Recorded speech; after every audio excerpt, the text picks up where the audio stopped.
yesterday. Ooh, 'cause we're worlds apart, but just the same. Step up and watch it break down. You really want it? Wanna make a scene? Show me what you mean. Let's get it started. Let me see what you got. Can you pick it up a notch? Don't think you got it. Can't handle the pressure yet. Oh, stop talking about it. Gotta make this count. Let's go. Are you ready? Are you ready for me? Are you ready? Are you ready? Are you ready to say?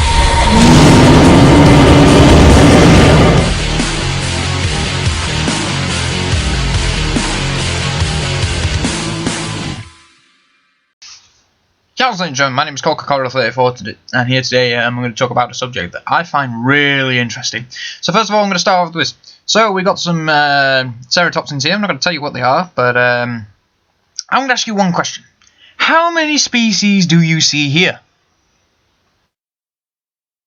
Okay, yeah, just put your answer down in the comments. This is really awkward. So yeah, just going to wait here. You done? You done? Good. Guess what? You're wrong. It's actually just one species. These are all Triceratops horridus. And the thing is, today I want to talk about, it's called individual variation. Now, individual variation it's pretty much what it is. It's variations between individuals of a species. And you see it, the most common place to see it for some reason is dogs. I mean, dog breeds are varied individuals, and it's weird because I don't understand why we just don't class dogs as different species to each other, but then again there's something there. So yeah, this is something I want to talk to you about because I find it fascinating. I mean, individual variation is just fascinating because not only does it show that dinosaurs are really diverse as like a group of animals, but it just seems that the genetic variation is incredible. I mean, you look at all these Triceratops. I mean, you've got some that have got longer horns than others, some of them got more curved frills than others, some of them have got smaller nasal horns than others, some of them have got wider and longer antorbital fenestras, some have weirder shaped orbits, you know, all that stuff. This is what I really love about this, because I got into this when I looked at all the Tyrannosaurus Rex specimens, and yep, it's weird, it's very weird, but if you look at this, you can see that this is just weird. This is beyond weird, and this is where I say to you, do not get confused. Because if you see this, if you're into paleontology, you see this for the first time, you'll think, "Geez, there's loads of different Triceratops species." But be careful. This is the reason that paleontologists, you know, analyze bones. You'll see in Triceratops, you'll see in T-Rex, you'll see in Allosaurus. I've even seen it in Coryphosaurus, Edmontosaurus, Ceratosaurus, Spinosaurus, even a couple of other dinosaurs. Yeah, just be careful, because as you know, not professional paleontologists as us, we will make assumptions. You know, like when I saw the T-Rex specimens, I thought there was at least 4 species of Tyrannosaurus, and then I was wrong because I read up. I read up about individual variation, which is so cool, and I also said that about the Allosaurus, which was wrong of me. So it's brilliant to see this. It's great to see this. Now I would have used Allosaurus, but no. Most of these specimens here are adult Triceratops horridus, mainly the same size.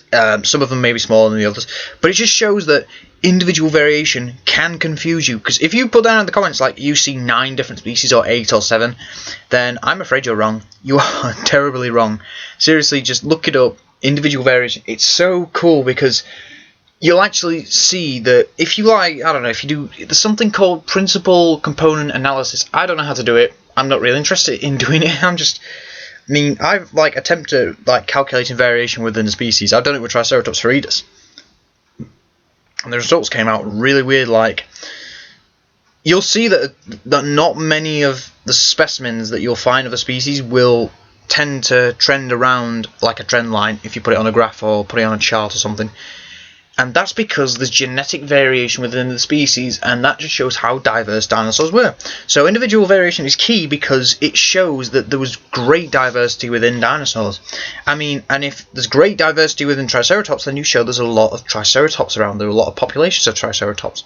And if you see in Tyrannosaurus, then it shows us a lot of variation with a Tyrannosaurus. I mean, you see different Tyrannosaurus. I've looked at different variations of Tyrannosaurus, and there's some with like rectangular shaped skulls. There's like rounded snout skulls. There's ones with bottom jaws that are square. There's ones with like the orbit bulge on above the orbit that it's just weird. And with Triceratops, it's kind of similar. Like, you'll see some with like short, squatty faces, some with long faces. But then again, that's more attributed to species-wise because now, if you didn't know this, to tell the difference between Triceratops horridus and Triceratops preuss, horridus has generally a shorter maxilla. So the middle of the face between the nasal horn and the brow horns is usually shorter than that in preuss, because in preuss it's longer, and in preuss the nasal horn is generally longer than it is in horridus. It's actually quite long, and the horns are also very straight in preuss, and in horridus the horns are usually curved and the nasal horn is quite small compared to the compared to the brow horns. So it shows that variation like that shows that you're going to have so much evidence to say that dinosaurs were genetically diverse, and they were very diverse and very biodiverse. Like you see in another example, Psittacosaurus, there are at least 11 species of that in that that genus.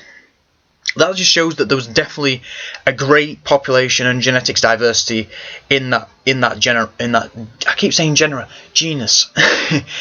So individual variation is cool because I find it amazing how it shows that individuals vary, and when you put skin on top of them, you'll see that those differences, they start to fade away. You don't see them as much. Like if you got all the T-Rex specimens together and you drew what they would look like in real life, like with skin and feathers on, you can't really tell the difference.